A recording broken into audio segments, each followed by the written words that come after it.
entonces difundir. Perfecto.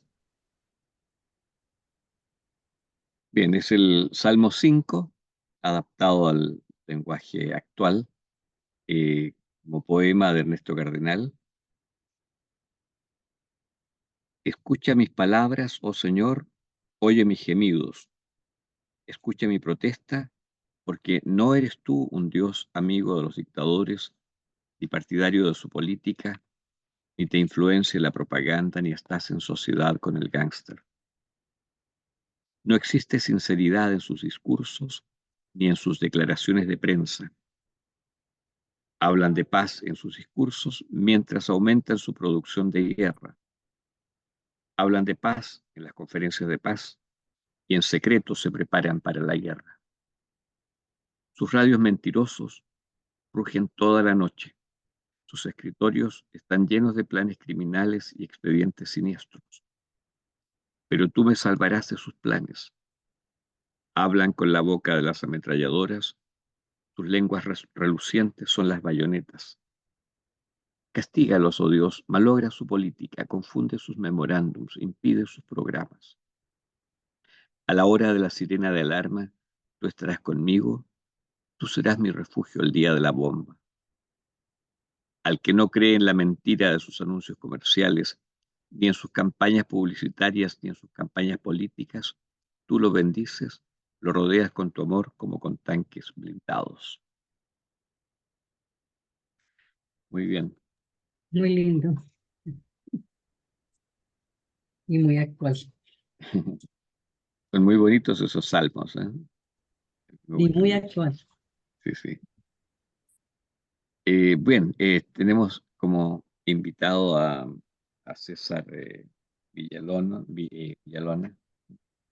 que nos va a hablar sobre El Salvador, justamente tras la reciente eh, posesión del cargo de, de Nayib Bukele, ¿verdad? ¿No? Eh, quien ha señalado que, entre otras cosas, deben seguirlo al pie de la letra y sin quejarse. Mariela, ¿tú podrías iniciar la presentación de César, por favor? Sí, agradecer a César que participa. Es un economista dominicano salvadoreño con residencia en El Salvador de hace 38 años, dedicado a la labor de investigación, análisis económica y la docencia universitaria, muy comprometido con el proceso de liberación del pueblo desde que pisó el suelo salvadoreño. Así que agradecemos mucho tu presencia, sabemos que nos vas a dar luces sobre lo que está pasando en El Salvador. Así que muchas gracias, y la palabra. Bueno, muy bien, muchas gracias. Gracias por invitarme a esta reunión. Vamos a dar una apreciación, cómo vemos la situación del país. Es una apreciación muy personal, ¿verdad? Hay muchas opiniones. Nosotros vamos a dar las que tenemos. Y voy a compartir mucha información, sobre todo social y económica. Pero quisiera comenzar por la parte política. Acaba de tomar posesión Bukele el 1 de junio como presidente para un segundo periodo. Este gobierno que surge aquí no es legal. Eh, es un gobierno de facto. No está sustentado en ninguna norma legal. La Constitución de El Salvador prohíbe la reelección continua en varios artículos. Algunos de esos artículos están en lo que le llaman normas pétreas, es decir, que ni siquiera reformando la Constitución se pueden quitar. Hay uno muy sencillo, el 152, que dice que no puede ser candidato a la presidencia la persona que haya ejercido la función de presidente durante 6 meses o más en el periodo inmediatamente anterior. ¿Qué es el periodo inmediatamente anterior? Ok, no puede ejercerla. El 1 de junio se inicia un periodo de gobierno, se inició un periodo de gobierno. El inmediato anterior es el que terminó, es decir, el periodo de Bukele, de su primer mandato. Por lo tanto, Bukele no podía ser candidato para el periodo siguiente, porque ha sido presidente en el inmediato anterior, y no 6 meses, sino que fue presidente todo el tiempo. Faltando 3 meses para las elecciones, él supuestamente tomó un receso. Ya había gobernado entonces 4 años y 9 meses, no 6. Y dejó una presidenta interina. Esa figura no existe en la Constitución de El Salvador. No se puede hacer eso. Sencillamente porque no puede el presidente renunciar, tomar unas vacaciones para ir a una campaña electoral, unas vacaciones como presidente. Eso no está en la figura de la Constitución, lo que está en la no reelección continua. Y asumió la presidencia una persona que nadie conoce, y Bukele seguía dando órdenes por Twitter. Bien, yo creo que en el país todo el mundo sabe, incluso la gente que votó por Bukele, sabe que la reelección continua es inconstitucional. Las encuestas de la UCA decían que más del 80% de la población decía que estaba prohibida, pero más del 80% decía que iba a votar por Bukele, aunque fuera candidato. Eso quiere decir que no ha sido un tema de preocupación en la mayoría de la población, pero no que no se sepa. Ningún presidente hizo lo que acaba de suceder aquí. Arena gobernó 20 años, el FMLN 10, y si le damos más para atrás, desde la caída de Martínez en el año 1944, del general, nunca un presidente se religió, terminado su mandato. Hubo uno que intentó volver, que fue Tony Saca, 5 años después. Él entregó, gobernó 2004-2009, en el 9 ganó Mauricio Funes, gobernó hasta el 14, y Saca intentó ser presidente, se candidateó por un partido, por 3 partidos lo llevaron, quedó tercero, ganó Salvador Sánchez Serén, pero Saca dejó pasar 5 años. Ningún otro ha intentado hacerlo, ni siquiera 5 años después, pero bueno, tiene derecho 5 años después. Incluso hubo un fallo de la Sala de lo Constitucional después de las elecciones que ganó Salvador Sánchez Serén, donde se dice que la candidatura de Saca era inconstitucional. La Sala emitió ese fallo, pero no lo emitió antes, no obstruyó el proceso, y dijo que eran 10 años que había que dejar pasar. Hicieron una interpretación, pero ahí hicieron jurisprudencia, de manera que, de acuerdo a ese fallo, son 10 años. La presidencia por 5. Bukele no podía ser candidato ni ahora, ni siquiera en el nuevo periodo. Pero de acuerdo a la Constitución, sin ese fallo, está claro que no puede ser continuo. Ok, ¿cómo logró Bukele ser candidato? Porque en el año 2001, cuando ganó las elecciones, su partido para la Asamblea Legislativa, mayoría abrumadora en la Asamblea, 54, 56 diputados y diputadas de 84, 66%. Y con sus aliados llegaba a más de 60 diputados. Esa asamblea, el día que tomó posesión, ese grupo parlamentario, el día que tomó posesión, 1 de mayo del 2001, destituyó los 5 magistrados de la Sala de lo Constitucional de la Corte Suprema de Justicia, que tiene 15 magistrados, pero hay 5 en una sala, que se llama de lo Constitucional. Le faltaban más de 7 años, porque se eligen por 9. Y al destituirlo, eligieron otra. Pero ¿cómo lo destituyeron? La Asamblea Legislativa puede destituir a un magistrado de la Sala de lo Constitucional, a cualquier funcionario de segundo grado, pero para hacerlo necesita demostrar que ese funcionario cometió algún ilícito. Entonces, el procedimiento es, estos 5 magistrados queremos que no continúen porque hay indicios de tal ilícito, corrupción, cualquier cosa que sea un ilícito. Se hace un antejuicio, se les entrevista en la asamblea y se les demuestra la culpabilidad y se les sustituye. Eso se lleva meses para destituir a un funcionario. Y una vez destituido, hay que elegir 5 nuevos. Para elegir 5 nuevos hay que recibir propuesta del Consejo Nacional de la Magistratura, que es una instancia integrada por el representante del Ministerio Público es decir, la Procuraduría para la Defensa de los Derechos Humanos, la Procuraduría General de la República y la Fiscalía, por un abogado de la Universidad de El Salvador, estatal, un abogado de una universidad privada y representante de gremio de abogados. Tiene que hacerle propuesta a la Asamblea para elegir los magistrados nuevos. Y hay que recibir currículum, establecer perfiles, hacer entrevistas. Se lleva meses. ¿Cómo fue que se hizo entonces? Un diputado dijo que había que destituir a los 5 magistrados porque eran enemigos de Bukele, porque eran un obstáculo para el gobierno. Levantaron la mano y fueron destituidos los 5. Ninguno de los 5 tiene un juicio, ninguno está preso, ninguno se le demostró nada. Sencillamente lo destituyeron. Y luego entraron 5 que estaban afuera del recinto legislativo y fueron juramentados.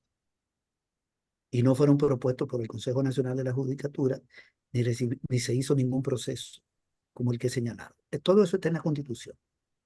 De manera que fue ilegal. Lo mismo hicieron con el fiscal el mismo día. Destituyeron al que estaba y eligieron a otro, afín al gobierno. Porque se le dio un golpe a la fiscalía y al órgano judicial. Eso provocó un incidente. Bukele se reunió con el cuerpo diplomático y tuvo una confrontación con el embajador de Chile y el de la Unión Europea, que es un español, no sé si todavía está. Y él justificó esa decisión, que no era de Bukele, aparentemente porque era de la Asamblea y él es presidente. Él podía decir eso, lo decidió la Asamblea. Lo asumió y así se quedó. Luego esa sala se reunió un mes después y analizó la Constitución, según ellos, y dijeron que no había prohibición para una repostulación o una reelección continua. Y alegaron 2 cosas: que el periodo inmediato anterior no era el de Bukele, sino el del gobierno anterior. Y lo segundo es que Bukele no se iba a reelegir, sino a repostular, porque quien reelige es el pueblo. Utilizaron ese término. Ese fallo de la sala está reñido con la Constitución. La Constitución es muy clara. ¿Por qué Bukele no siguió la reforma constitucional si tenía mayoría? Porque la reforma constitucional requiere 2 asambleas. La que tomó posesión ese día, que era de mayoría oficialista, podía aprobar una reforma constitucional y decir la reelección es continua. Y luego la que surja de las elecciones del 24, la nueva, tenía que ratificarla con 56%. Pero ya la que surge en el 24, cuando surja, Bukele no es presidente. Por lo tanto, el camino de la reforma constitucional no lo podía seguir. Pero además, la Constitución establece que las normas pétreas no pueden ser modificadas. De manera que tenía que ser vía interpretación. Así fue que se habilitó su candidatura. Bien. Pero eso no quiere decir que sea legal. Entonces tenemos un gobierno que surge en el marco de una ilegalidad. Pero en estos 5 años, el gobierno se mantuvo violando el marco legal de manera continua. Si yo tuviera la posibilidad de explicar esto en 10 horas, yo explicaría 200 violaciones constitucionales que hay en el país. Pero me voy a referir solo a 2 o 3. Una es esta. Esta es una. La otra es que Bukele metió a la Fuerza Armada en el recinto legislativo en 9 de enero de 2020. Entró con los militares y entró con policías, no con el cuerpo de protección al presidente. Un domingo se sentó en la silla del presidente de la Asamblea y anunció al país que iba a tomar una decisión. Luego se detuvo, rezó, dijo que habló con Dios y que Dios le pidió calma. Eso lo vio todo el país. Y duró 15 minutos. Fue un golpe de Estado a la Asamblea, 15 minutos. ¿Por qué lo hizo? Supuestamente porque la Asamblea no le quería aprobar un préstamo. En ese momento no tenía mayoría, era de oposición, de 109 millones para la fase 2 del plan de seguridad. Pero resulta que la Asamblea le había aprobado un préstamo de 91 para la fase 1 en diciembre. Esa fase iba hasta junio del 2020 y en enero estaba pidiendo 109 para la fase 2. La Asamblea le dijo, ejecuten la 1 y hablamos para la 2, más adelante. Pero además la Asamblea no está obligada a aprobarle un préstamo a ningún presidente. La Asamblea es soberana. Y él alegó que le obstruía su plan. y convocó a una reunión de, eh, convocó a la asamblea, supuestamente a una reunión, porque la asamblea no estaba reunida. Como no estaba reunida, el presidente puede, en medio de una catástrofe, convocar, digamos, a la asamblea para discutir un tema. Y él la convocó ese domingo. No le llegaron los diputados de oposición, la mayoría, llegaron algunos con él, y según él, esa reunión era legal. Pero eso es falso, porque eso se puede hacer si, por ejemplo, la Asamblea Legislativa cesa durante un periodo, digamos un año no está funcionando, porque en el país hay una guerra, por ejemplo, y el presidente puede convocar. Pero la Asamblea se reúne todos los jueves en plenaria y de lunes a sábado en comisiones. Entonces no estaba cesante la Asamblea Legislativa. No había comenzado ni siquiera el régimen de excepción, ni había comenzado, con perdón, el estado de emergencia de la pandemia, porque aquí se inició después en marzo del 20. Ese fue un acto ilegal. En cualquier país Bukele hubiera sido juzgado y encarcelado. En Estados Unidos, ese presidente que se metió por la fuerza en la Asamblea, en el Congreso, inmediatamente deja de ser presidente y estuviera preso. Pero en cualquier otro país hubiera sido igual. ¿Qué sucedió aquí? Aquí sucedió que 37 diputados de un partido de ultraderecha llamado Arena, que tenían la llave para destituirlo con otro partido de derecha, porque el FMLN tenía minoría, no lo hizo porque los grupos oligárquicos para ese momento ya habían hecho un pacto con Bukele. Le han dado gobernabilidad a Bukele para que Bukele destruya a la izquierda. Bukele está atacando fuertemente al partido de izquierda histórico, que viene de la lucha armada, de una guerra, y que gobernó 10 años y hoy está bastante disminuido. Lo ha golpeado Bukele. Entró a ese partido, salió, se llevó mucha gente, le ha perseguido dirigentes, funcionarios. Hay un golpe constante y eso se lo agradece la oligarquía. La oligarquía no pudo derrotar al FMLN en la guerra y el Frente le dio 2 derrotas en los acuerdos de paz. La oligarquía entendió que Bukele era el instrumento para liquidar la izquierda y le dio el respaldo. Por eso el hombre más rico del país, Roberto Criete, públicamente apoyó la destitución del fiscal y de los magistrados de la Sala de lo Constitucional. Por eso todos los gremios empresariales del país, todos sin excepción, han felicitado a Bukele por su segundo mandato. Por eso todos se callaron durante esta gestión, no enfrentaron a Bukele porque era un presidente al servicio de la derecha. Eso es muy importante porque son los poderes fácticos y tenían 37 diputados ese partido, más 9 aliados del PCN, otro partido de derecha. Y no hubo correlación para hacerle un antejuicio. En eso llegó el COVID y eso quedó así, todo el 2020. Pero hay un montón de ilegalidades. El ministro de Hacienda no le rinde cuenta a la Asamblea, violan el periodo para revisar el salario mínimo, se pasaron 4 años y medio cuando el código dice que son 3. Bukele le prohibió a un juez de un municipio revisar los archivos de la Fuerza Armada relacionados con la masacre del Mozote. No lo dejaron entrar y Bukele dio una rueda de prensa donde enseñó unos archivos chiquitos y dijo aquí no hay nada, pero no permitió que el juez lo revisara. Aunque hay un fallo del órgano judicial que habilitaba al juez para revisar esos archivos relacionados con una masacre del Mozote que hubo aquí al principio de la guerra, donde murieron más de 1000 personas. Protegió a los militares y obstaculizó la labor del órgano judicial. ¿Qué hizo el juez? El juez no iba a chocar con la Fuerza Armada, que está apoyando a Bukele. La Fuerza Armada apoya al gobierno y la oligarquía también, y el gobierno de Estados Unidos también, porque Bukele tuvo el apoyo de la embajada americana para su victoria del 19. Lo que vivimos acá sabemos que la embajadora era casi una activista de su partido, la Mene, que había sido embajador en Bolivia. A Estados Unidos le conviene el gobierno de Bukele porque es un gobierno de derecha que no reconoció el gobierno de Venezuela de Maduro y que está liquidando a la izquierda, porque hay un proceso fuerte de deterioro del FMLN y que tiene que ver mucho con Bukele y otro con sus problemas internos, pero él ha sabido golpear. Y el gobierno de Estados Unidos obviamente se opone a los gobiernos progresistas y de izquierda y eso no existe aquí. Aquí la izquierda era el FMLN. Bien, hay algunas contradicciones con Estados Unidos porque Bukele viola demasiado el marco legal. Y al gobierno de Estados Unidos eso le preocupa por apariencias, que era lo que pasaba en Guatemala, cuando Ríos Montt, que no le daban ayuda militar, pero le decían a Israel que se la diera. Y esa ayuda militar de Israel llegaba de Estados Unidos para guardar las apariencias. Nosotros sabemos cómo se mueve ese gobierno. Y ahora apoyaron a Bukele. El canciller dijo que ese era un problema salvadoreño, si era o no legal la reelección. Nosotros no le pedimos que opine a Estados Unidos sobre nuestro país, pero cuando opinan dan este tipo de declaraciones.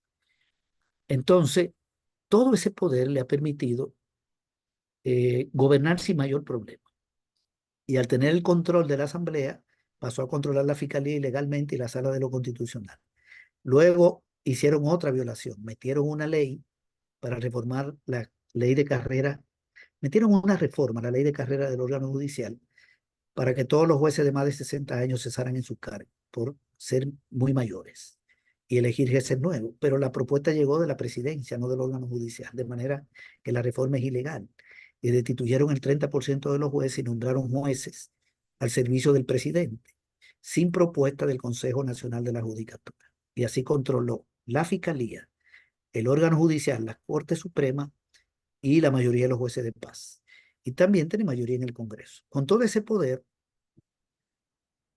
ha logrado que le aprueben cualquier tipo de iniciativa legal o seguir violando el marco legal. Hay muchas más violaciones sin tener ningún problema. Entonces, nosotros tenemos un gobierno sustentado en la ilegalidad. Este es un primer rasgo, violador del marco legal. Pero también hay mucha violación a los derechos humanos, persecución de periodistas que se han tenido que ir del país. El periódico El Faro ya no está aquí. El que lo dirige vive en España. El periódico tuvo que irse a Costa Rica. Muchos periodistas se han ido. Hay 500 sindicatos que no tienen legalidad, no se la da el Ministerio del Trabajo porque consideran que son de izquierda. Persiguen ONG de izquierda. Hay líderes sociales presos en el país, hay presos políticos, personas capturadas que no le han demostrado nada. Es algo tan impresionante que el que fue secretario general del FMLN, que hoy está fuera del país, lo acusaron de un enriquecimiento ilícito de $1.300 cuando fue diputado 9 años. $1.300, según ellos. Se tuvo que ir del país. Eso no es dinero. Pero si dicen que ese dinero proviene de narcotráfico, es un delito penal de 30 años. Entonces, hay una estampida. Mucha gente se ha ido porque le levantan un expediente a cualquiera. Entonces, hay persecución política y violación de los derechos humanos. Estos son rasgos del régimen político y una concentración del poder en el presidente. Aquí nadie votó por los diputados de Nuevas Ideas, ni los anteriores ni los de ahora. Aquí la gente votó por Bukele, el partido de Bukele, que por cierto, en las elecciones del 21, donde tuvieron mayoría, utilizaron recursos públicos, un periódico del Estado al servicio del partido, financiado por una empresa de energía llamada Etesal, y es un periódico de un partido político, del partido de gobierno, de ataque a la oposición y de exaltación de la figura de Bukele. Utilizaron la radio de Antonio Saca, el expresidente que está preso. Desde antes de que Bukele llegara ya tenía problemas, venía con un expediente. Y las radios se las confiscaron, son del Estado, las pusieron en función de la campaña del presidente, radio pública, entre muchísimas otras irregularidades. Bueno, otro rasgo que yo señalaría es un gobierno que tiene una política exterior también de derecha. Bueno, no reconocieron a Maduro, reconocieron a Guaidó. Está bien, ya hoy nadie habla de Guaidó. El golpe de Estado de Evo Morales no dijo nada. El ataque de Hamas en Israel lo condenó, pero no condena a Israel por lo que está sucediendo en la Franja de Gaza y en Cisjordania. No opina sobre eso. Atacó a López Obrador en varias ocasiones.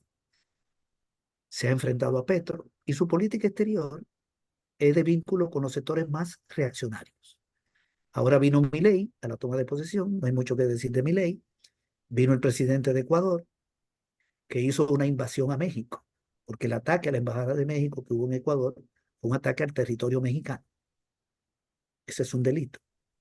Vino el presidente de Paraguay, yo no sé exactamente quién es ese presidente, me imagino que de derecha, y hubo dos presidentes que llegaron, que me llama la atención, Xiomara, tal vez por razones diplomáticas, y el de Costa Rica. Eso fue todo a nivel de nuestro continente, mucho menos mandatario que en el 9, que en el 19. En la región del SICA, donde está República Dominicana, no hubo ninguna delegación importante, Nicaragua tampoco, ni Guatemala, ni Panamá. De Europa solo el rey, como figura. Eh, Se le ve cierto aislamiento, no le ha interesado el tema internacional, pero está vinculado a los sectores más recalcitrantes, más de derecha. Incluso se reunió en Estados Unidos antes de tomar posesión con gente del lobby judío. Eso fue público. Muy buena relación con Trump en Estados Unidos. Esa es su política exterior. Ok. Estos son como algunos rasgos del sistema político. Un gobierno muy sólido, muy fuerte, con rasgos dictatoriales, sustentado en la ilegalidad, con respaldo popular, que tiene respaldo de pueblo, y con una oposición en crisis. Los partidos de oposición, el FMLN, están en una profunda crisis. De 23 diputados cayó a 0, a 4 y luego a 0. De 60 y pico de alcaldía bajó a 31, hoy no tiene ninguna, no gobierna ninguna. Un partido fuera del Estado. Y el partido tradicional de la oligarquía, que tenía 37 diputados, hoy tiene 2. Y tenía más de 100 alcaldías y hoy tiene, creo que una. Son partidos bastante golpeados, con problemas internos, falta de liderazgo, desprestigio ante la población. Bukele se ha encargado de eso, con la persecución política y los expedientes. Además, no se saben defender, creo yo, sobre todo el FMLN. Eso es otro tema. Y la oligarquía ya abandonó Arena y está respaldando a Bukele. Están participando con él de las compras públicas, de los incentivos fiscales y sobre todo tienen un apoyo a través de sus medios de comunicación, sus canales de televisión, sus radios, y sus gremios empresariales, sus fundaciones, que fueron muy beligerantes.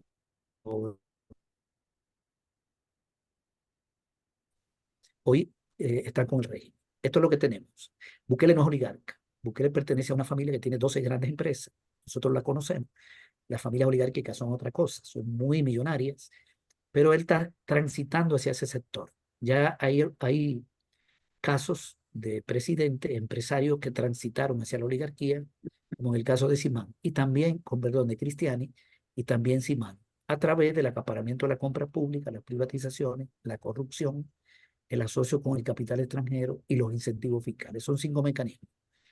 Bukele está aplicando hasta ahora el de los incentivos fiscales, la compra pública y la corrupción. Hay indicios. Yo no puedo hacer un señalamiento directo, pero la Asamblea Legislativa aprobó, los diputados oficialistas, no revelar ninguna información de la Asamblea de gastos de viaje, de ningún gasto, por 7 años, algo oculta.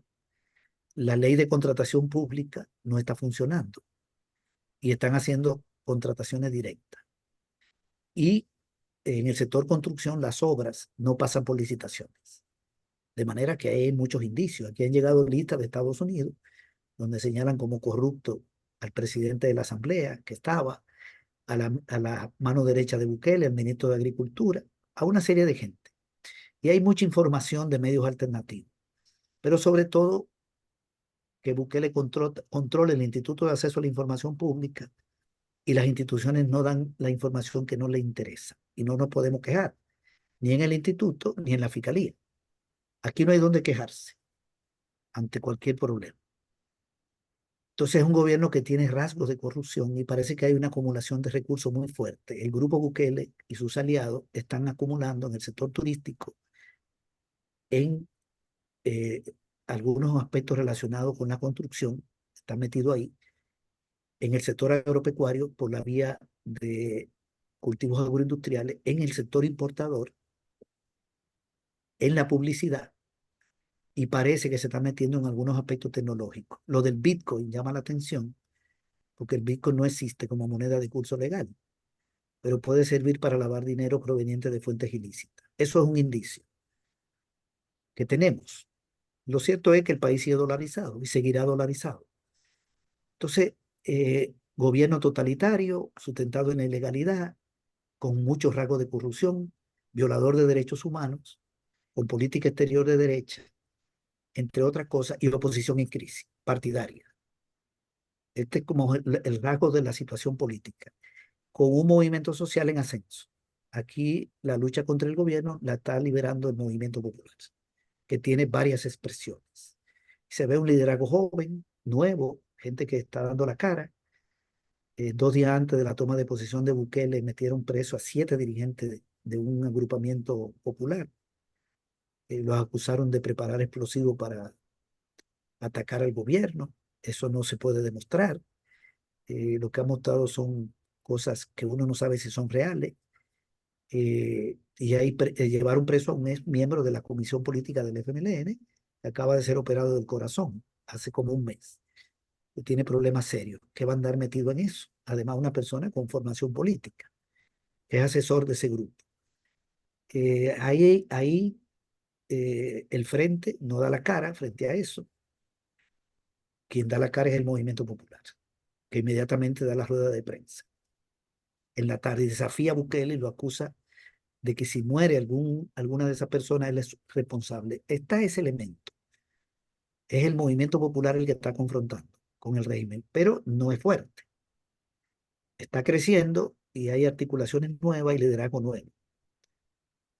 Bien, en medio de toda esta situación, eh, hay un deterioro de las variables sociales, salvo el tema de la seguridad pública. Pero el tema de la seguridad pública está muy asentado en la violación de derechos humanos. Aquí hay que hacer un cálculo. Yo voy a dar una opinión, eh, voy a hacer un análisis, porque esto tiene que ver con estadísticas. Cuando Bukele toma posesión del gobierno, inicia un supuesto plan de control territorial y pide 30 millones de refuerzo presupuestario. Se lo aprueban.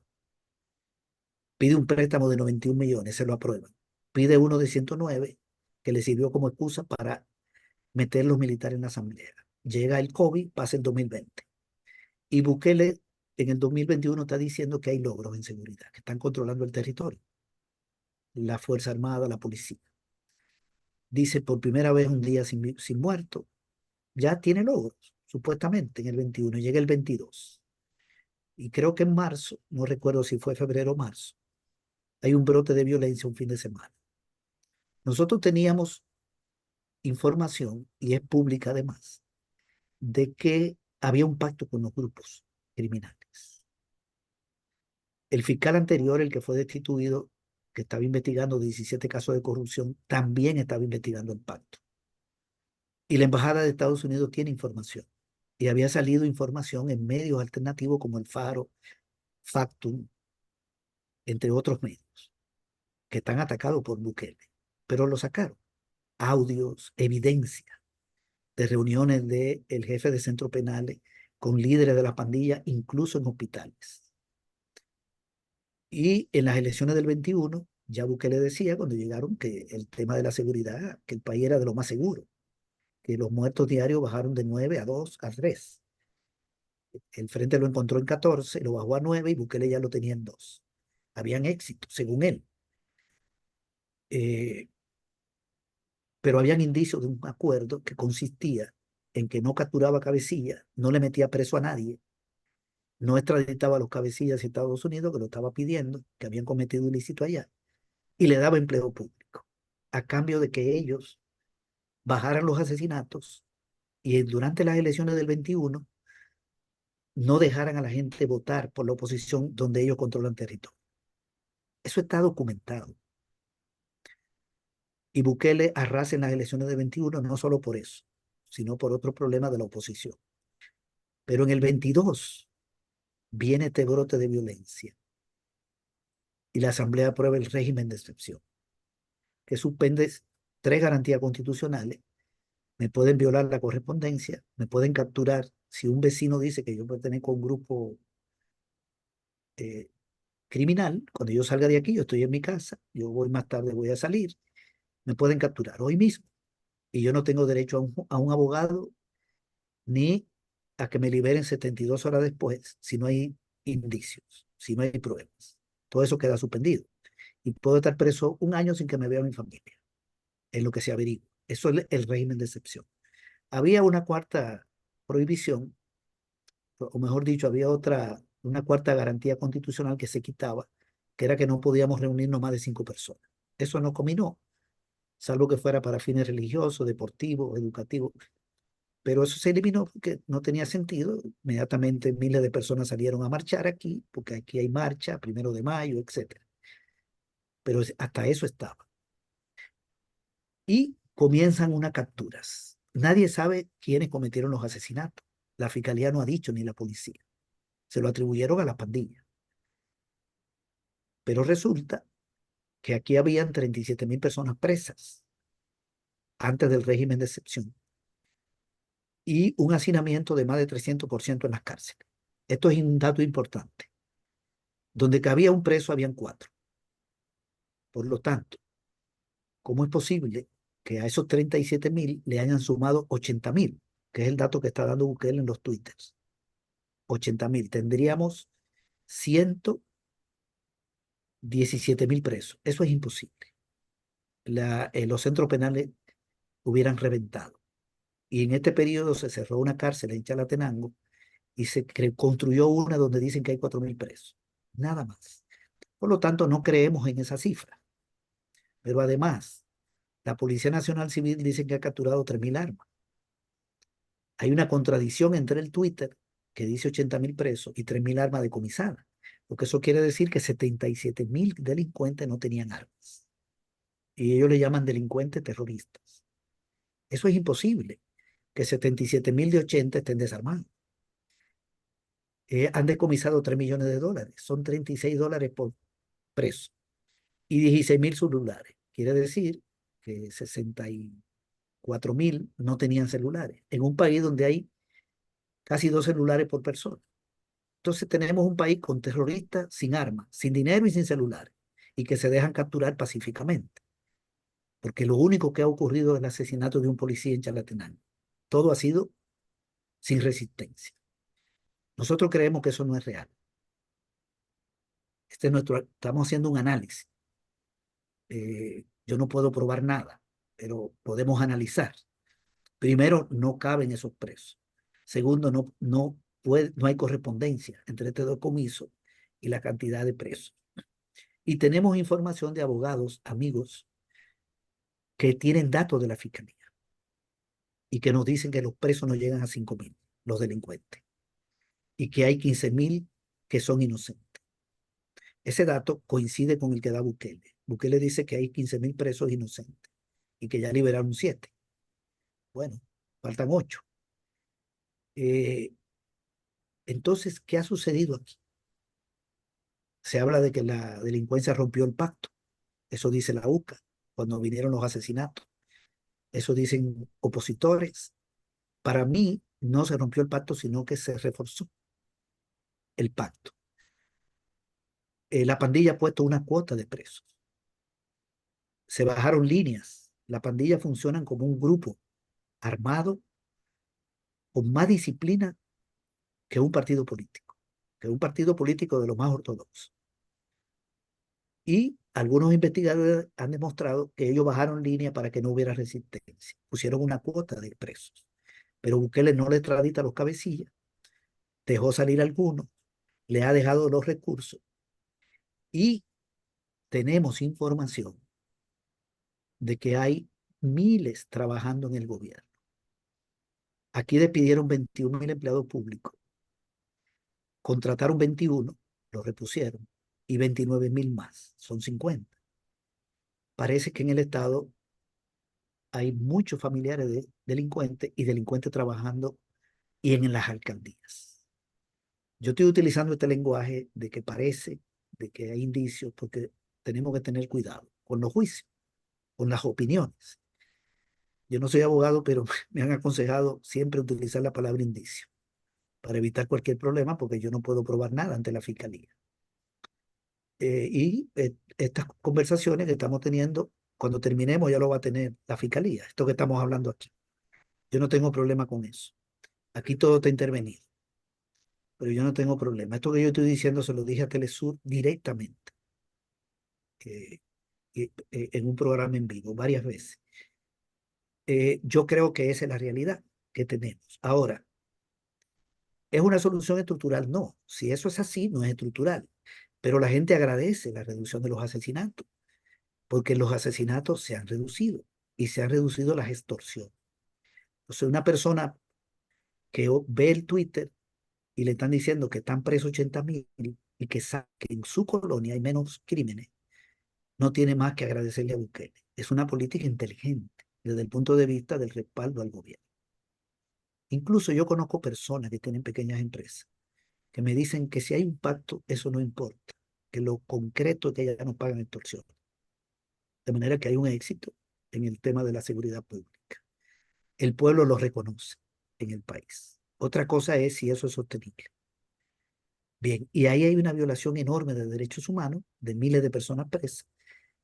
Han muerto en la cárcel personas, y hay casos de torturas también. Incluso hay un opositor no, bueno, hay un opositor que está preso, muy torturado, que fue alcalde de San Salvador, pero también un funcionario de Bukele murió en circunstancias muy raras, que era asesor de seguridad. Y la familia insiste en que lo torturaron, porque tenía información eh, un poco comprometedora. Todo eso está ocurriendo aquí. Ese es el sistema político que tenemos. Pero sin duda, este es un tema que le ha dado a Bukele mucho respaldo. Y Bukele sabía que tenía que mostrar éxito en seguridad porque la situación económica y social fuera de esa variable ha empeorado. No hay un solo indicador económico ni un solo indicador social que haya mejorado.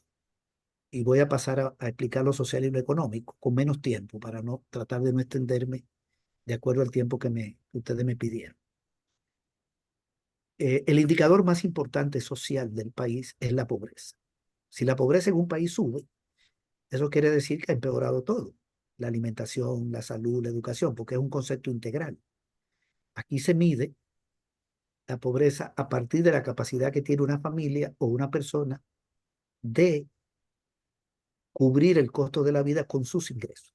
¿El costo de la vida qué es? Alimentos, vivienda, una vivienda digna, vestuarios, calzado y 5 servicios. Aquí solo son 5, que son salud, educación, transporte, energía y agua. No incluye tener teléfono. Una persona que no tiene teléfono no es pobre.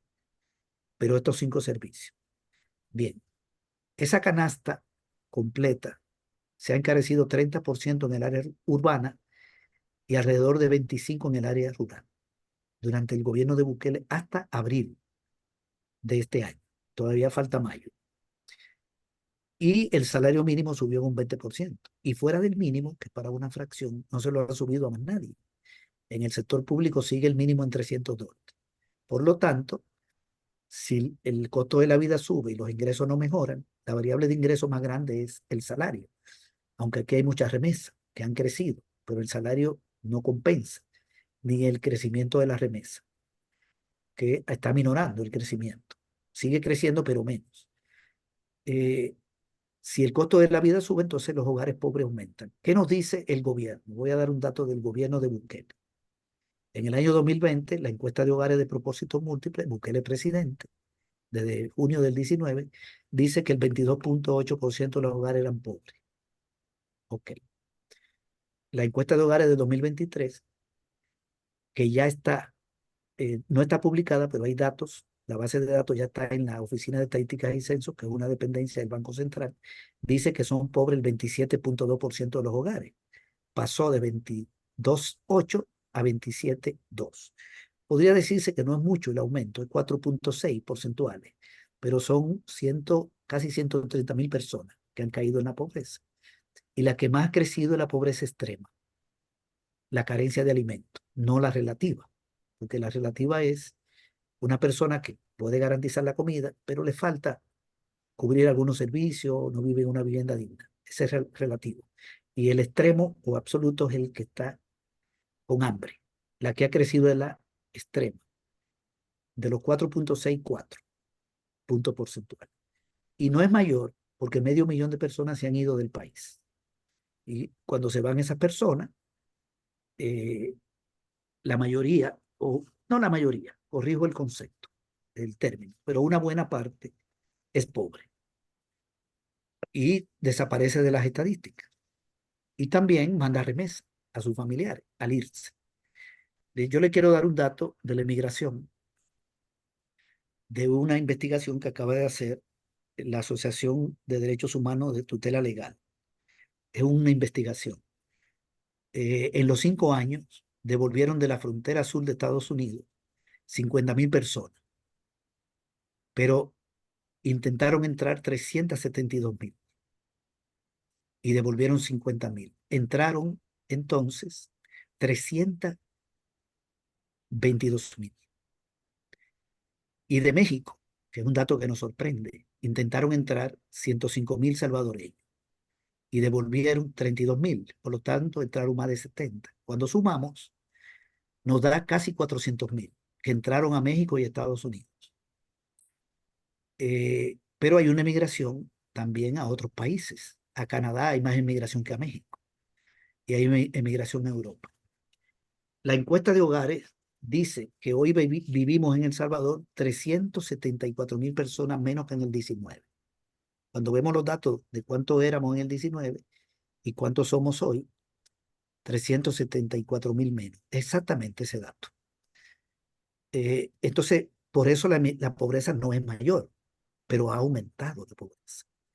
En salud, hay carencia de medicina en los hospitales, están aumentando las enfermedades prevenibles, le quitaron 32 millones al primer nivel de atención de salud, cerraron equipos comunitarios de salud de una reforma, que eran parte de una reforma que se hizo en el gobierno del Frente, integrado por médicos, enfermeras, promotores de salud, han estado cerrando unidades de salud y están aumentando enfermedades prevenibles, muerte por diarrea, por dengue, todo eso está en los boletines epidemiológicos que le damos seguimiento, que saca cada semana el Ministerio de Salud. Esa es una de las pocas informaciones que tenemos de salud. Y la mortalidad materna pasó de 24 a 27 por cada 100,000 niños y niñas que nacen. Dos indicadores importantes. No tenemos el de mortalidad infantil, ni la UNICEF, ni en la página del UNICEF, ni de la Organización Mundial de la Salud lo encontramos. Pero tenemos estos. En educación, cerraron el programa de alfabetización, le permitió bajar el analfabetismo de 17 a 10. Hoy está cerrado y la encuesta de hogares dice que el analfabetismo es 10%. Como lo encontró Bukele, no disminuye. Pero además cerraron la escuela inclusiva de tiempo pleno. Bukele prometió reparar 5,000 escuelas, está en su discurso y en la promesa del plan Cucatlán, y ha reparado 90. Prometió hacerle 4 sedes a la Universidad de El Salvador. No le ha hecho ninguna y le debe 52 millones de un presupuesto de 130. Un desastre. Están ahogando la educación superior. En la universidad habían 65,000 estudiantes, en la Universidad del Estado, 35% del país. De los estudiantes universitarios, hoy hay 61,000. En la educación no universitaria, la matrícula disminuyó de 1,300,000 estudiantes a 1,280,000. No es mucho la disminución, pero es disminución. No aumenta la matrícula. Escuelas con un montón de problemas. Quitaron el vaso de leche, que era un programa del FMLN, y los paquetes escolares, uniformes, útiles, están dando la mitad a los estudiantes. La educación es un desastre. Acaba de salir un estudio de que de cada 70,000 estudiantes aquí en el país, 1,000 tienen condiciones para ir a la universidad, de los que se gradúan. Yo creo que este es un problema que no viene del gobierno de Bukele, viene de antes. Es un problema que se arrastra, pero que se ha agudizado, porque no está la educación priorizada. Están ahogando la universidad y el presupuesto de la educación le aprueban y ejecutan el 80%. No hay reparación de escuelas, no hay vasos de leche, etc. El otro problema es la vivienda. El Ministerio de Vivienda le han bajado el presupuesto a la mitad. Y hoy aquí el que no tiene un salario de $3,000 no compra una vivienda. Sencillamente, no puede conseguirla. Entonces, eso se está encareciendo con los materiales de construcción y no hay proyectos populares. Los problemas del agua son gravísimos en el país. A cada rato hay una crisis del agua. Está considerado el problema del agua como uno de los prioritarios, pero no se ve inversión para el agua. Y para las mujeres, aparte de la mortalidad materna, los problemas se han agravado. La diferencia salarial con los hombres, que eran $63, hoy son 70 y tanto, promedio. El régimen de excepción es una calamidad. Cuando capturan a un muchacho que trabajaba, yo conozco un muchacho que trabajaba como cobrador de un bus, el ingreso no llega a la casa. La mamá es la que administra el presupuesto. El papá no se hace cargo. La mamá tiene que ir al centro penal a llevarle los uniformes porque se lo da la familia y llevarle comida, agarrar el bus, esperar horas, toda la carga familiar que hay sobre ella. Ella tiene la culpa, según ella, porque no previno a su hijo. Toda la afectación psicológica está ahí, la mayor. Están aumentando también los feminicidios. Aquí están aumentando los suicidios. Están suicidando 9 personas cada 7 días. Eso está documentado. Bien, no hay ninguna variable social mejor, salvo la seguridad. Lo voy a dejar hasta ahí, los indicadores. Y en términos económicos, nosotros tenemos una economía que no crece mucho. Eso no es nuevo.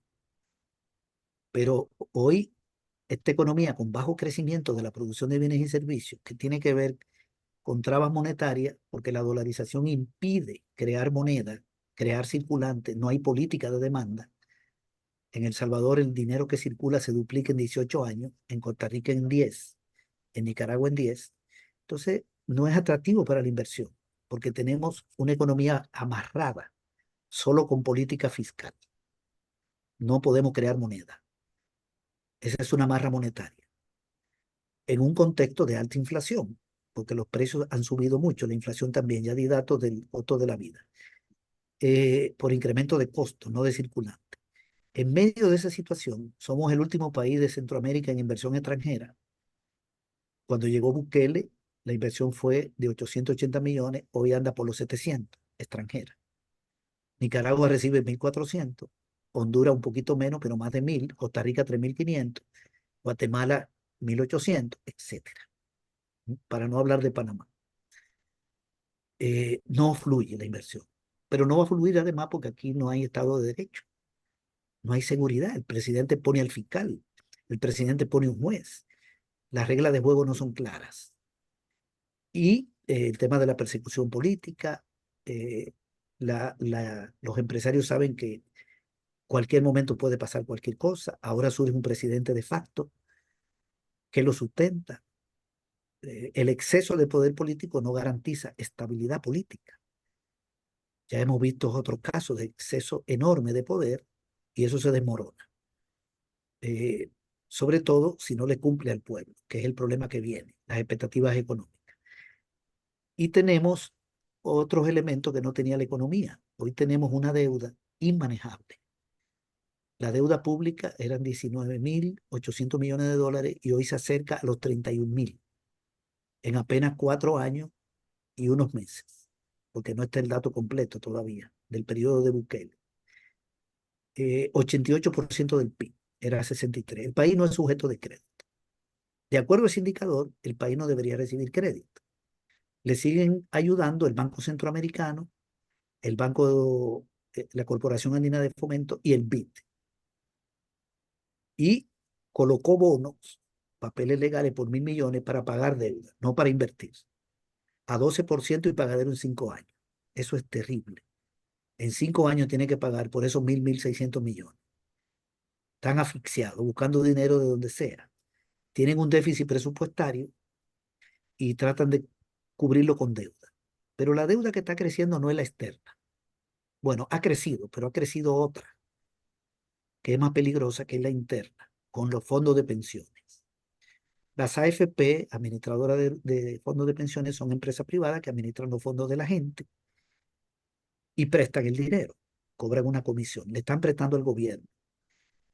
Le debía el gobierno 5.000 millones cuando llegó Bukele, una deuda acumulada de 12 años, y ahora le debe 10.000. Ayer salió el dato de abril.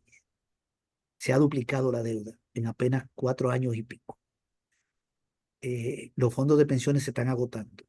Son 12.000 millones, ya el gobierno le debe 10. Y hay 1.000 prestados al sector privado. De manera que si Bukele sigue agarrando dinero de ahí para financiar el gasto corriente de funcionamiento, llegará un momento que no habrá pensiones. Porque además, sobre esa deuda decidieron no pagar durante 4 años, hasta el año 27. Ahí hay una crisis de deuda interna. Y a los bancos se le debían un poco más de 700 millones y hoy se le debe más de 2.000 millones. Y la banca dijo, ya no te presto más. La banca privada. Porque este dinero no es para el gobierno, es para invertir al sector privado. Y llegó a un arreglo para pagárselo entre 3 y 5 años, porque se lo debía por un año. Bien, una deuda como esa, tan alta, que está consumiendo el 30% del presupuesto, su pago, y que está creciendo para pagar deuda, porque llegamos a una situación donde de cada $1 de deuda, 90 centavos se van para pagar deuda, está estrangulando al gobierno en un marco de bajo crecimiento económico, de caída de las exportaciones, están cayendo, y de crecimiento de la pobreza. ¿Cómo es posible que en un país crezcan al mismo tiempo la deuda pública en un 52% en 4 años y tanto, y crezca la pobreza en 4,6? Porque se supone que un endeudamiento debería servir para levantar la economía, para hacer hospitales, hacer escuelas, sistemas de riego para la agricultura, modernizar la infraestructura, los energéticos. Yo la apoyaría si eso se traduce en una modernización económica, en un aumento de la producción y el empleo, en mejoría social, pero si crece la deuda y la pobreza, entonces ese es un fracaso completo. Y hay un último problema. El dinero que circula en la economía está disminuyendo. Las reservas en dólares del Banco Central están cayendo, de más de 4.000 millones a 3.000 y algo. Porque Bukele le ordenó al Banco Central que le prestara dinero a los bancos, no que le prestara, sino que le diera de su reserva, que le quita. Los bancos tienen ahorro y el Banco Central le quita dinero para proteger a los ahorrantes. Entonces le dijo, pásenle ese dinero a los bancos para que los bancos presten. Y los bancos le prestan al gobierno y el gobierno le paga a los bancos. Es deuda para pagar deuda y están disminuyendo la reserva. El Fondo Monetario dijo, la deuda tiene una senda insostenible. Pare el endeudamiento con la banca. Deje de agarrar dinero de las AFP y yo le presto 1.400 millones, que es lo que usted necesita para cubrir su déficit, y pare este asunto.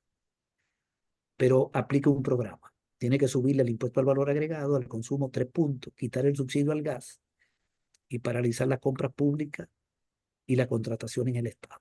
Eso es peligroso, porque ahí está trabajando gente que ya sabemos quiénes son. Bukele no quiso en el 2022-23, pero lo va a hacer ahora. En la reunión que tuvo con Milei lo anunció prácticamente.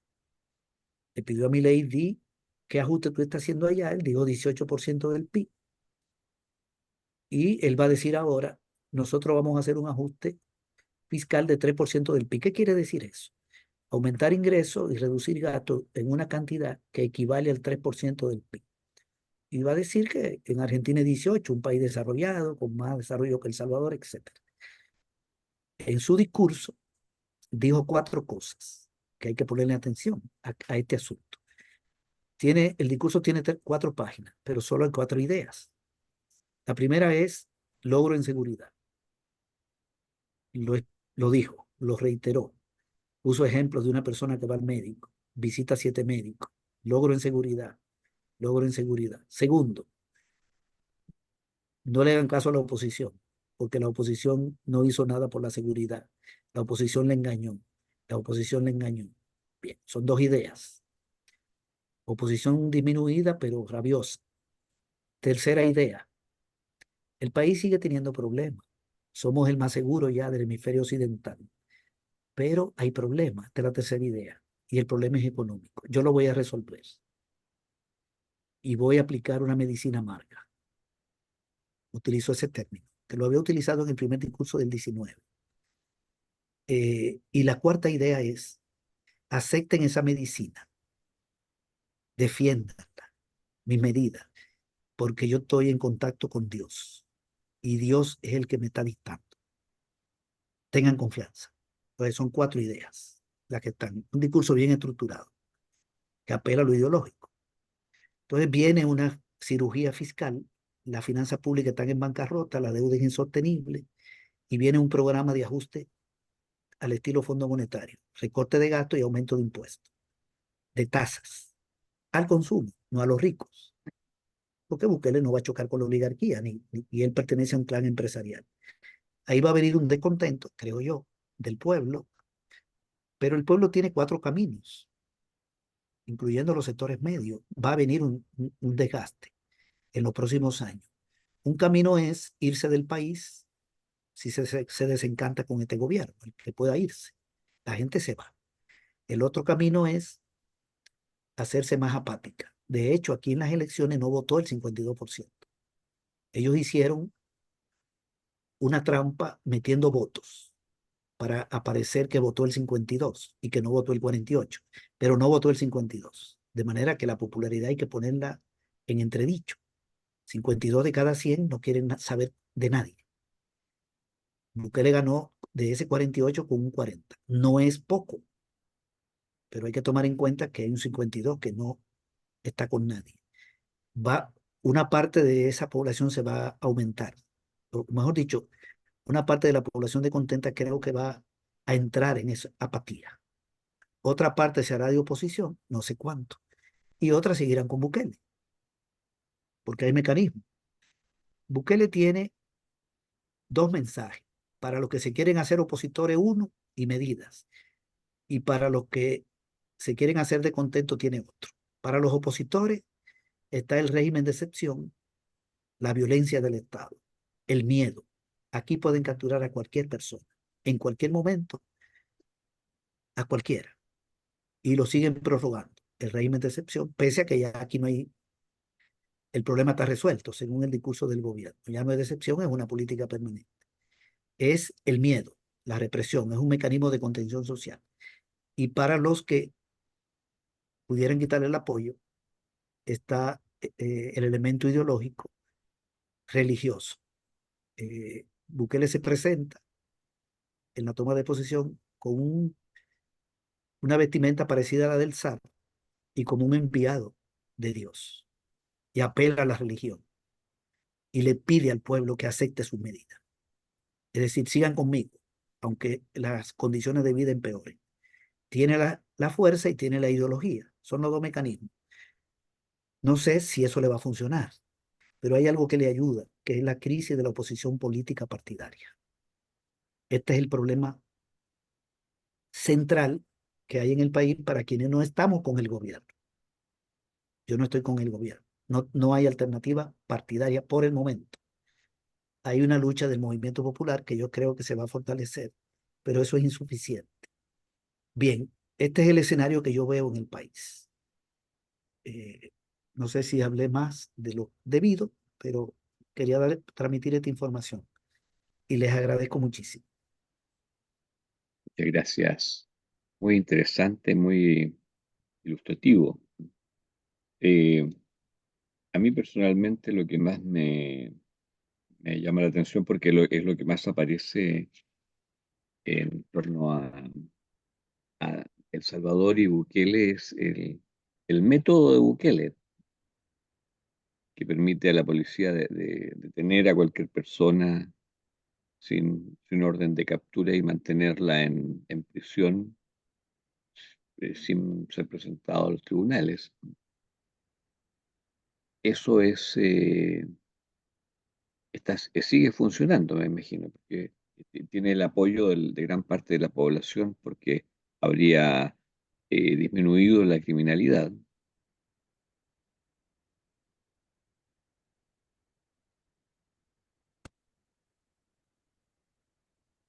¿Me escuchas? Sí, le escucho bien, Allá. escucho bien.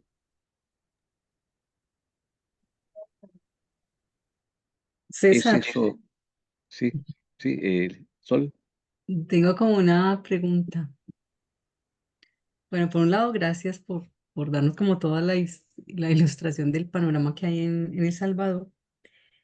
Y me llama profundamente la atención y es que hay un estado de cosas inconstitucionales y no hay ante quién apelar, ¿no? Según lo que tú planteas. Entonces, ¿qué es lo que queda por hacer, por un lado? ¿Y cuál debería ser entonces la solidaridad internacional hacia El Salvador? Si hay todo este régimen de excepción, hay todo un régimen que ha venido menoscabando el movimiento social, las fuerzas antes de oposición o de izquierda. Entonces, ¿cuál es el horizonte? ¿No? Entonces queda como esa pregunta, ese sinsabor. Entonces, ¿qué hay por hacer? ¿No?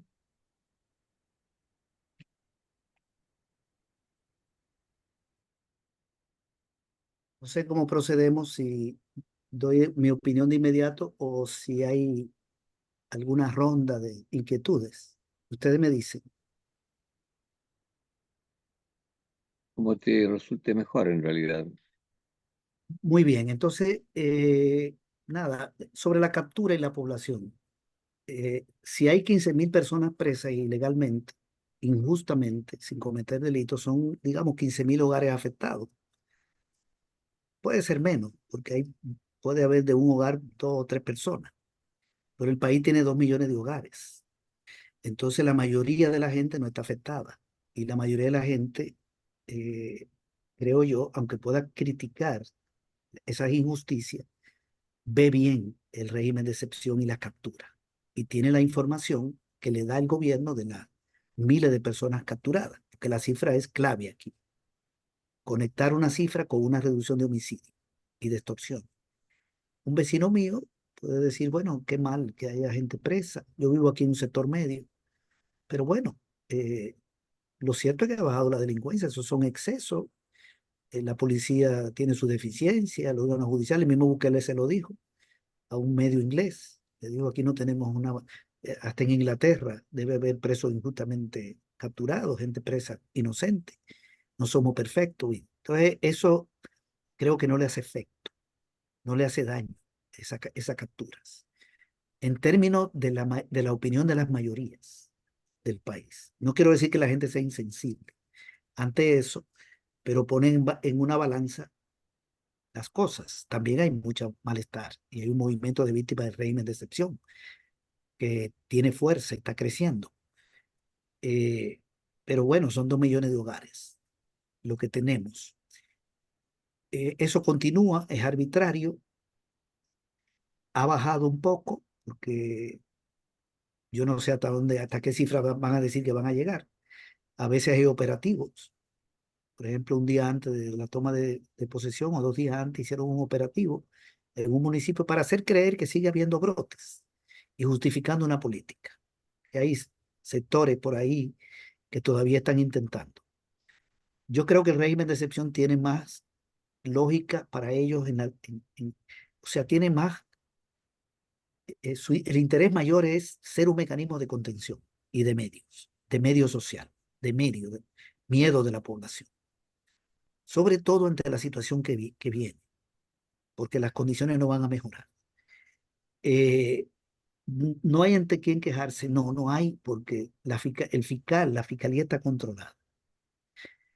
La sala de lo constitucional, hay gente que presentó recursos de inconstitucionalidad, por ejemplo, contra la candidatura de Bukele, eso no tenía ningún sentido, ni le dieron entrada, lo desestimaron.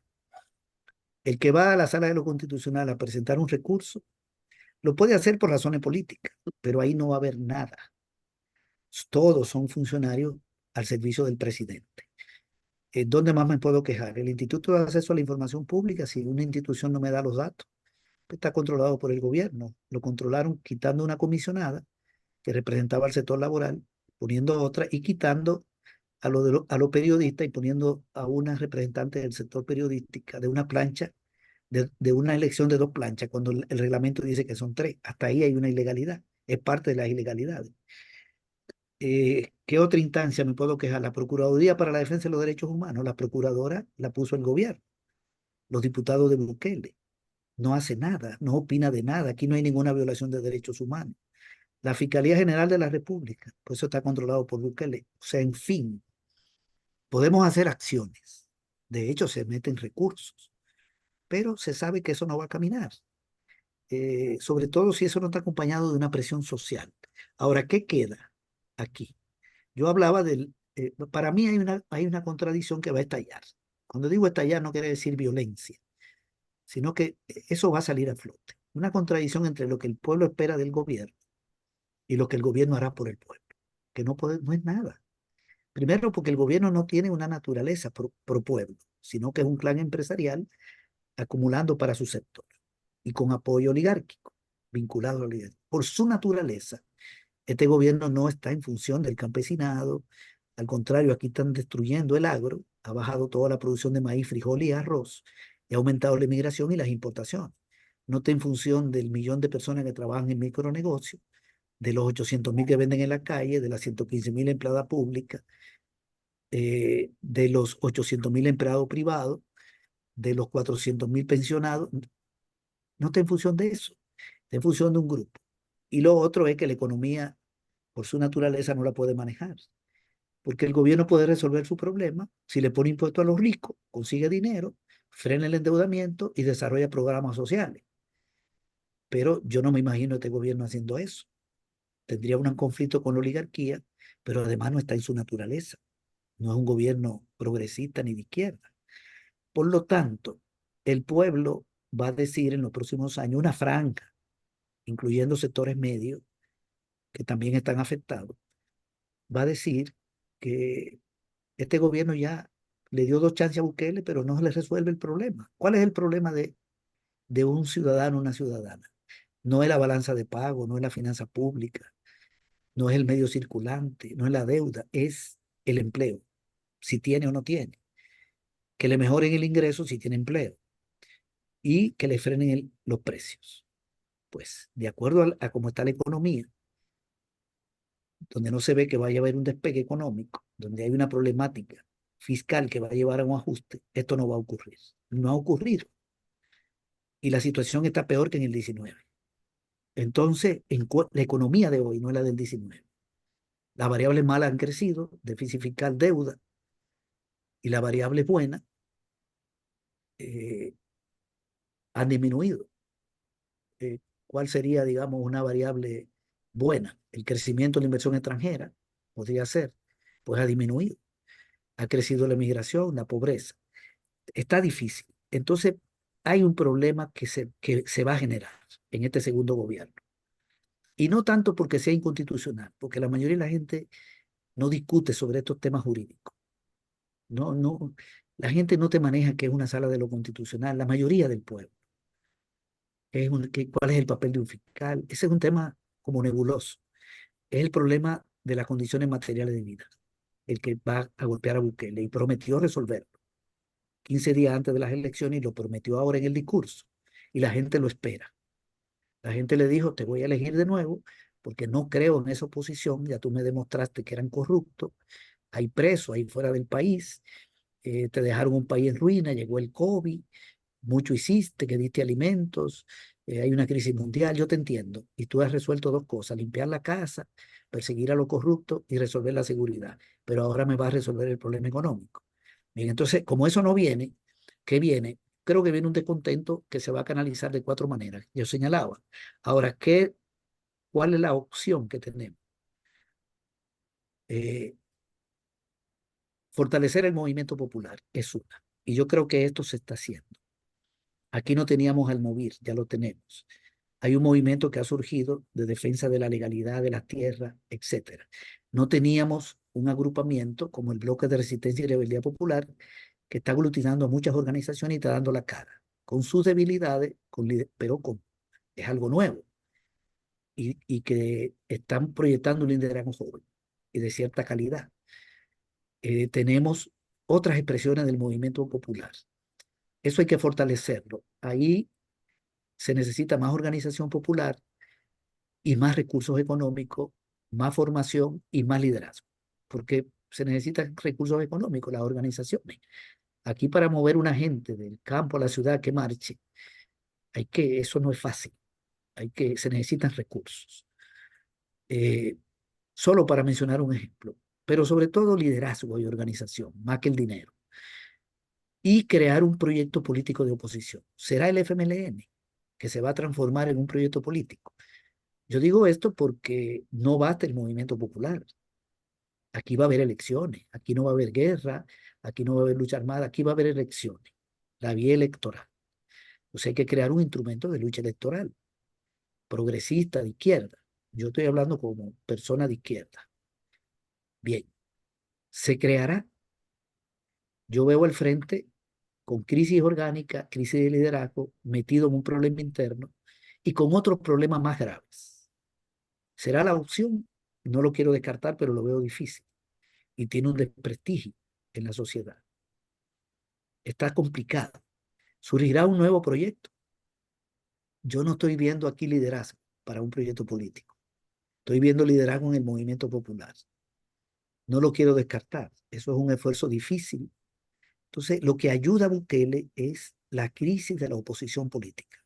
¿Qué nos queda entonces? Si no hay un proyecto, si el frente no se recompone o si no surge otro, creo que nos queda seguir fortaleciendo el movimiento popular, la resistencia popular, trabar medidas negativas del gobierno con lucha de masa, con lucha popular, mejorar las comunicaciones, que hay mucha deficiencia en la oposición con respecto a las comunicaciones, buscar apoyo internacional. Por cierto, hay solidaridad internacional importante. Ahora en esta toma de posesión hubo manifestaciones en México, hubo manifestaciones en ciudades de Estados Unidos, en Argentina, en Colombia, en Europa, en varios países. Se están articulando esfuerzos.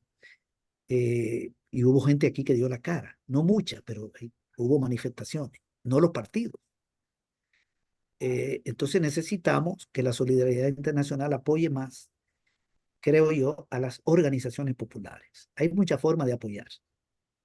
Hay que solidarizarse con la lucha del pueblo salvadoreño, denunciar las violaciones a los derechos humanos.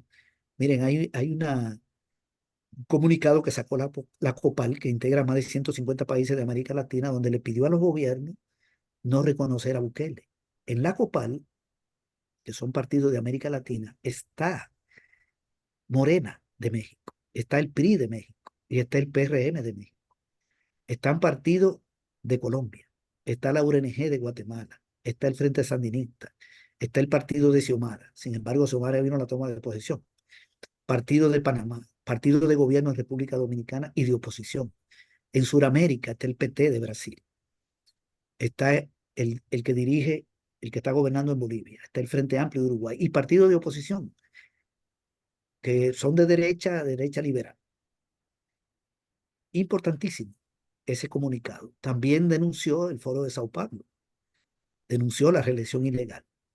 Pero uno no ve acciones de gobierno, no ve claridad. Tal vez los gobiernos no tengan que meterse en eso, pero los partidos, ¿cómo es posible que la COPAL, donde está el Partido Libre de Honduras, diga, recomiende en un documento público a los gobiernos de América Latina que no reconozcan a Bukele, porque el gobierno que surge ahora es de facto?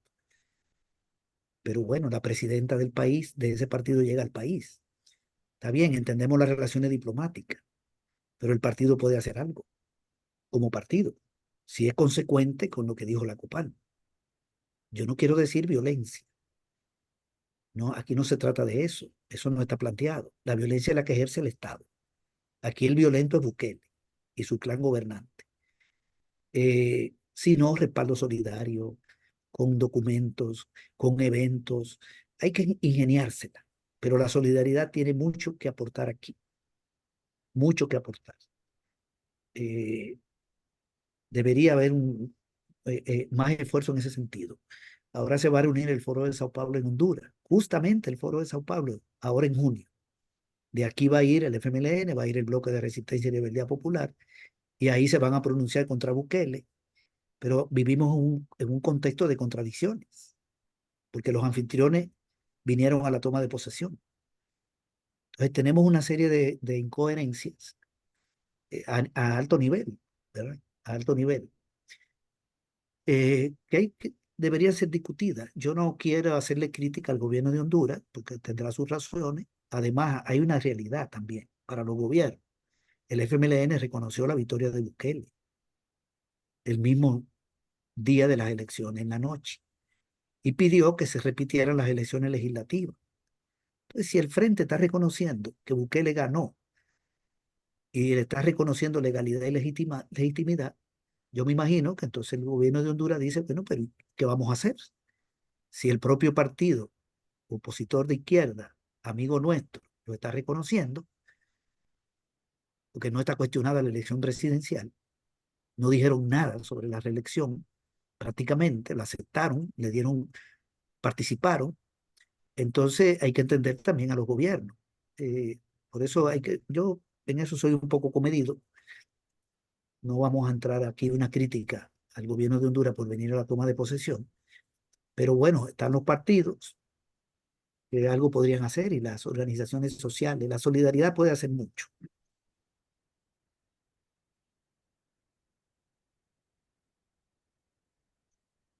Muy bien. No sé si hay alguien más que quiera formular Yo alguna quisiera Dale. agradecer a César digamos, la integralidad del análisis que nos comparte.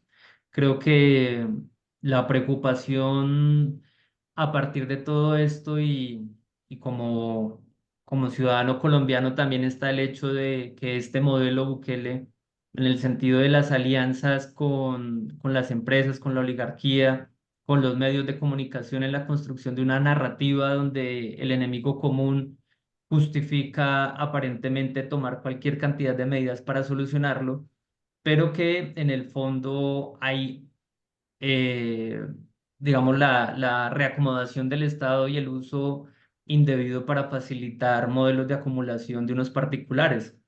Y en ese sentido, por ejemplo, en el caso colombiano, pues muchos dicen la llegada de Álvaro Uribe Vélez y la justificación después de un proceso de paz fallido de Pastrana fue también un poco eso, ¿no? Necesitamos ya mano dura y enfrentar y resolver esta situación. Pero en medio de esto, pues se fortalecieron tanto el uso indebido para perseguir a la oposición a partir del DAS, el asesinato, el narcotráfico y todo esto, digamos, todo lo que seguimos denunciando a nivel regional. Sin embargo, sí me parece como bastante fuerte y claro, lo apuntas, es clave el proceso de formación, de organización y de movilización, pero sí me parece clave ese punto de decir el proyecto político, porque ese proyecto político es el que logra precisamente lograr generar un consenso nacional de sectores progresistas, pero también a veces no está muy articulado tanto digamos, la figura del partido político como organización llamada a precisamente hacer la dirigencia político-electoral o democrática en un estado y corresponder a sus ciudadanos, sino que a veces hay una desconexión también precisamente con el sentir del pueblo. Y en estos procesos democráticos recientes, el tema mediático juega un papel trascendental y mucho se ha hablado sobre el marketing político, también como algo especial en el cual no es tan necesario incluso a veces que figuras como Bukele tengan realmente una claridad frente al comportamiento de las finanzas públicas, frente al tema del impulso del campesinado, frente al tema de mejorar las condiciones de vida, sino que con su demagogia, sumado al marketing político, en medios de comunicación, pues impulsan una figura que construye un nacionalismo falso alrededor de una persona que aparentemente corresponde a las necesidades. Y vuelvo y lo relaciono nuevamente con el caso colombiano a partir del Álvaro Uribe Vélez, una figura mediática que la prensa y diferentes estrategias comunicativas llevaron a llevarlo como una persona noble, apaisada, que corresponde, hijitos, no sé qué, si sé más, como ese papá que le faltaba a Colombia para poder tener autoridad y poner orden. Entonces, y si vemos, digamos, en estos momentos, por ejemplo, el caso colombiano, pues es completamente contrario, es el monstruo, es el diablo, es el guerrillero, es no sé qué, si sé más y cualquier cosa está. Entonces, creo que en el marco de la construcción de ese proyecto político, y del proceso de formación, es muy estratégico e indispensable fortalecer los medios de comunicación alternativos. El que esa narrativa, construir tanto la narrativa como lo han estudiado diversos estudios sociológicos de cómo se construyen los estados a partir de un sentido de nación, y que es la nación, un relato que genera identidad. Y esto en aras de que, como lo dices, no en algún momento Uribe dejó de ser útil y fue más útil Santos en términos de ya superar el tema de tanta presión al Estado, que en algún momento va a llegar, como lo dice, la presión al Estado salvadoreño por no tener empleo, por las necesidades básicas insatisfechas, porque ya la corrupción y el nivel digamos, de incumplimiento y de cooptación del Estado por estos grupos ilegales va a llegar, pero cómo no esto es manipulado para que vuelva y se ponga otra figura que efectivamente no corresponda al sentido de la población, del pueblo salvadoreño. Y ahí creo que es importante precisamente estos diálogos, ¿no? En el sentido de identificar cómo se está, aparte de lo que hemos hablado aquí, cómo se está moviendo la derecha y cómo manipulan los procesos de democracia. Lo mismo en Chile, lo mismo lo mismo también en Argentina, como el marketing político, y esto a veces nos desvía de responder como lo urgente sobre lo importante, de construir realmente una identidad en los diversos estados latinoamericanos, pero también consensuar un modelo y construir realmente una identidad regional, porque seguimos tal vez como un poco en medio del asunto, hay que responder, pero también hay que ir fortaleciendo como esa propuesta fuerte. Siempre me ha preocupado, y es parte de las preguntas que hago aquí, es esa opinión favorable que siempre muestran hacia Bukele, ¿no?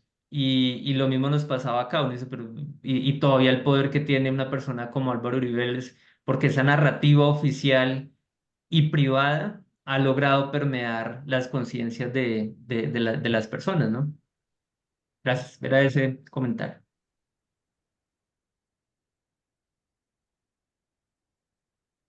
Muy bien. Bueno, César, tenemos que agradecerte tu excelente presentación que nos ha ilustrado sobre El Salvador, ¿no? Eh, Vamos a tratar esto está grabado, ¿entiendes? Eh, para poder difundirlo al resto de las comisiones de la Alianza. Creo que eso nos va a enriquecer muchísimo. Bueno, Bien, muchísimas. sí, No, sí. dígame, dígame. No, no, tiene más, César. Sí, no, solo quería agradecerle la invitación a compartir estas ideas. Me parece muy bueno también el comentario de Alejandro. Aquí tenemos ese problema justamente y la capacidad comunicacional de Bukele es fuera de serie. Eso no tiene, no sé dónde habrá algo parecido. Es un gobierno que está en función de eso. Y la contraparte es todo lo contrario. Tenemos demasiado problema en términos de transmisión de ideas y de prontitud en eso. Nada más hay que ver ese discurso de Bukele. A uno le puede molestar, pero eso es una pieza maestra, como lo estructura y con cuento y todo. Hay mucho que hacer en este tema, ¿verdad? Y aquí hay otro problema que es el prestigio de la oposición. Porque uno ve todavía que, por ejemplo, en Argentina Milei gana, pero Massa quedó primero en primera vuelta, quedó con un 45. Aquí no. Aquí no solo hay un respaldo a Bukele, sino que hay un rechazo a la oposición política partidaria. Para mí, este es el componente más grave que tenemos en el país. Porque un presidente puede ser popular y se va mellando. A la larga se va mellando, se puede ir mellando, pero aquí es la alternativa. La opinión del pueblo sobre estos partidos de oposición es terrible. No quiero decir que yo la comparta, pero es la opinión que hay, de que fueron partidos que gobernaron 30 años y no hicieron nada, Bueno, es una cantidad de cosas. Y ellos mismos han avalado parte de eso. Entonces aquí yo siento muy complicada la alternativa política. No es imposible, pero está muy complicada. Cuando digo política me refiero a proyectos políticos partidarios, porque el movimiento social, todo el mundo es político, todos hacemos política. No la veo imposible, pero la veo muy difícil. O sea que este régimen se puede prolongar, pese a que no le va a resolver a nadie y a que va a venir un descontento. Bueno, así están las cosas. No es una visión fatalista. Yo trato de ver lo que hay y creo que donde está la fuerza es en las organizaciones populares y el liderazgo nuevo que tenemos. Eso es una realidad que nadie la puede negar, porque está ahí, las personas que están dando la cara en el país. No son los dirigentes de izquierda históricos, ni siquiera los jóvenes que están en el FMLN, es la juventud que está en las organizaciones. Ese es un elemento muy bueno que, digamos, da una esperanza en ese sentido, pero no es un partido político. Al final va a venir la lucha electoral, ahí se va a definir, ¿verdad? No con sindicatos, no con organizaciones campesinas, feministas, no, es la lucha electoral. Va a venir. Entonces, ¿cuál es la salida ante el descontento de una franja de la población que va a venir sin duda por los problemas económicos? Ese es el gran reto. En lo que nos puedan ayudar, se lo agradecemos desde el exterior, porque no la tenemos fácil. Muy bien. Y gracias por la invitación, ¿verdad? A Gracias a ti compartir. nuevamente. Muy bien.